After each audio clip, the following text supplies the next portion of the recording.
Hi everyone, welcome back to our channel. So in this video today I'm going to show you how to add Visa gift card on eBay. So let's get into the video. So open up eBay, log into your account. So once you've logged into your account here, so if you want to use or add your Visa gift card, so you need to make a purchase. So make something and add it to your card. So for example here I'm going to add this to my card, so hit on buy it now so that I can get to the checkout page here.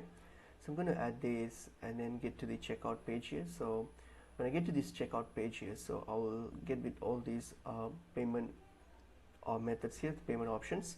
But simply what I'm going to do here is hit on add a new card, and then what I'm going to do, I'm going to type in the card details of my Visa card. So whatever Visa card that I'm using, so I'm going to type those card details in and hit on done and then confirm and pay with it. So just make sure that your card is activated and you have sufficient funds in order to get this done successfully. So that's pretty much it is. I hope this video is helpful to you all. I will see you in another video. Thank you.